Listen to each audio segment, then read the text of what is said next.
आज हम व्यवसाय अध्ययन में पाठ 3 निजी, सार्वजनिक व वैश्विक प्रतिष्ठान पाठ के अंतर्गत बहुराष्ट्रीय कंपनियों के बारे में अध्ययन करेंगे।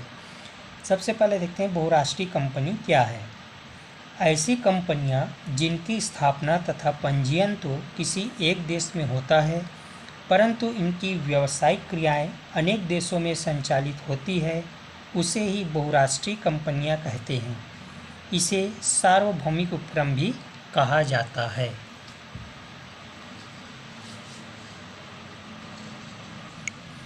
इसके बाद हम देखेंगे बहुराष्ट्रीय कंपनी की विशेषताएं। पहला है व्यापक क्षेत्र। बहुराष्ट्रीय कंपनी का जो क्षेत्र है वो बहुत ही विस्तृत व व्यापक होता है, क्योंकि यह कई देशों में व्यापार करती है। दूसरा, वित्तीय साधन विशाल। बहुराष्ट्रीय कंपनियों के वित्तीय साधन विशाल होते हैं। तीसरा, पूंजी एवं श्रम पर नियंत्रण। विश्व की अर्थव्यवस्था में क्रांतिकारी परिवर्तन लाने में बहुराष्ट्रीय कंपनियां समर्थ है, क्योंकि पूंजी एवं श्रम पर इनका पूर्ण नियंत्रण है। चौथा, उत्पादन पर जोर देना। बड़ी मात्रा में उत्पादन पर बहुराष्ट्रीय कंपनियां जोर देती है। पांचवा, श्रम बाजार में परिवर्तन। बहुराष्ट्रीय कंपनियों ने श्रम बाजार में बहुत परिवर्तन किया है। छठवा, नवीन अवधारणा। यह एक नवीन अवधारणा है। इसका प्रादुर्भाव पिछले 35 वर्षों में हुआ है। नंबर 7, उत्कृष्ट उत्पादन। बहुराष्ट्रीय कंपनियां उत्पादन की उत्कृष्टता पर विशेष ध्यान दिया जाता है। नंबर 8, आधुनिक तकनीकी का प्रयोग। बहुराष्ट्रीय कंपनियों में वस्तुओं के उत्पादन के लिए आधुनिकतम तकनीकों का प्रयोग किया जाता है। नंबर 9, कुशल प्रबंध व्यवस्था। बहुराष्ट्रीय कंपनियां कुशल प्रबंधन व्यवस्था पर आधारित है। नंबर 10, विज्ञापन एवं विक्रय कला पर ध्यान देना। ये कंपनियां वस्तुओं के विक्रय के लिए विज्ञापन एवं विक्रय कला पर विशेष ध्यान दिया जाता है। 11वां, कार्यालय। बहुराष्ट्रीय कंपनियों के कार्यालय प्रायः विकसित राष्ट्रों में होते हैं। नंबर 12, बहुराष्ट्रीय कंपनियों का शक्तिशाली होना। पूंजी एवं आकार की विशालता एवं क्षेत्र की व्यापकता के कारण बहुराष्ट्रीय कंपनियां शक्तिशाली होती है। तो ये थी विशेषताएं बहुराष्ट्रीय कंपनियों की। पहला, व्यापक क्षेत्र। दूसरा, वित्तीय साधन विशाल। तीसरा, पूंजी एवं श्रम पर नियंत्रण। चौथा, उत्पादन पर जोर देना। पांचवा, श्रम बाजार में परिवर्तन। छठवां, नवीन अवधारणा। सातवां, उत्कृष्ट उत्पादन। नंबर 8, आधुनिक तकनीक का प्रयोग। नंबर 9, कुशल प्रबंधन व्यवस्था। नंबर 10, विज्ञापन एवं विक्रय कला पर ध्यान देना। नंबर 11, कार्यालय। और नंबर 12, बहुराष्ट्रीय कंपनियों का शक्तिशाली होना। इसके बाद हम देखेंगे बहुराष्ट्रीय कंपनियों के लाभ। बहुराष्ट्रीय कंपनी से होने वाले लाभ निम्नलिखित है। पहला है प्राकृतिक संसाधनों का विदोहन। विदेशी पूंजी प्राप्त होती है, जिसका प्रयोग प्राकृतिक संसाधनों के अधिकतम प्रयोग एवं विदोहन में होता है। दूसरा लाभ है नवीनतम तकनीक का उपयोग। आधुनिक एवं नए तकनीकों का ज्ञान होता है, जिसका उपयोग अन्य उद्योगों में भी किया जाता है। नंबर तीसरा, अनुसंधान को प्रोत्साहन।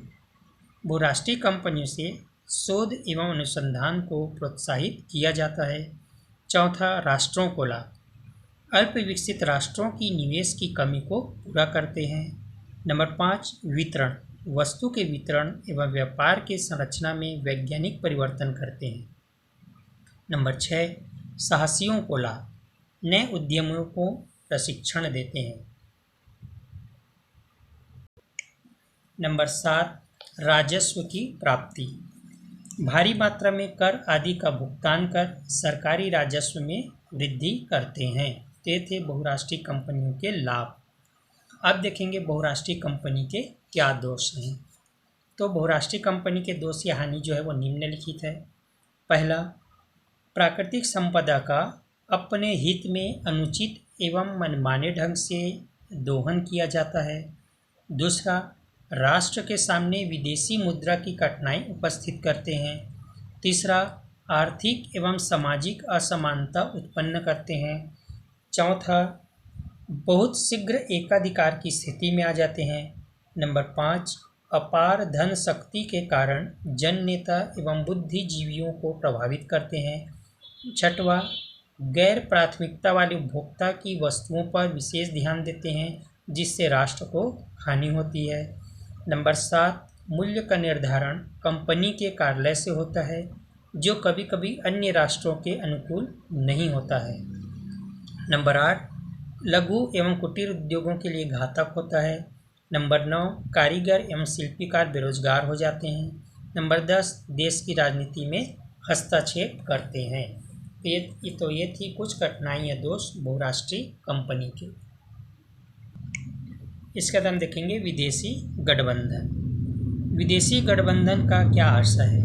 विदेशी गठबंधन जो है वो दो शब्द हैं जिसमें विदेशी शब्द का अर्थ है अन्य देश से तथा गठबंधन का अर्थ है जोड़ तोड़ या मिलजुल करके से है। इस प्रकार विदेशी पूंजी और देश की पूंजी मिलाकर किसी व्यापार को संचालित करना विदेशी गठबंधन द्वारा व्यापार एवं ऐसी कंपनी को विदेशी गठबंधन वाली कंपनी कहा जाता है। इसका हम देखेंगे विदेशी गठबंधन की आवश्यकता क्यों होती है। विदेशी गठबंधन के निम्न कारण हैं। पहला है राष्ट्रीय बचत में कमी।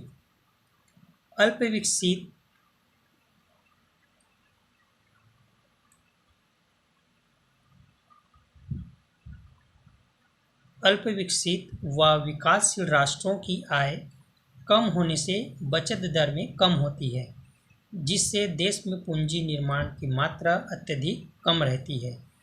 पूंजी कम होने से भारी उद्योग व परियोजनाएं स्थापित नहीं की जा सकती है। ऐसे भारी उद्योगों को आंतरिक बचतों से स्थापित करना संभव नहीं हो पाता। दूसरा विदेशी गठबंधन के कारण है पूंजी का अभाव। भारी उद्योग व्यापार के लिए अधिक मात्रा में पूंजी की आवश्यकता पड़ती है। अल्प विकसित राष्ट्रों में पूंजी का अभाव हमेशा बना रहता है। तीसरा, तकनीकी एवं प्रौद्योगिकी का अभाव। पिछड़े देशों में तकनीकी एवं प्रौद्योगिकी का विकास नहीं होने से भारी उद्योग की स्थापना नहीं कर सकते। अतः ये विदेशों से ऐसा ज्ञान व तकनीक प्राप्त कर औद्योगिकीकरण को बढ़ा सकते हैं। उसके बाद है भुगतान संतुलन। नंबर 4, अल्प विकसित राष्ट्रों का भुगतान संतुलन प्रायः प्रतिकूल रहता है। ऐसी स्थिति में विदेशों से कच्चा माल एवं अन्य सेवाएं आयात करने से भुगतान संतुलन और बिगड़ सकता है। ऐसी स्थिति में विदेशी सहयोग से भारी उद्योगों की स्थापना कर औद्योगिक विकास किया जा सकता है। और नंबर 5वां अन्य कारण।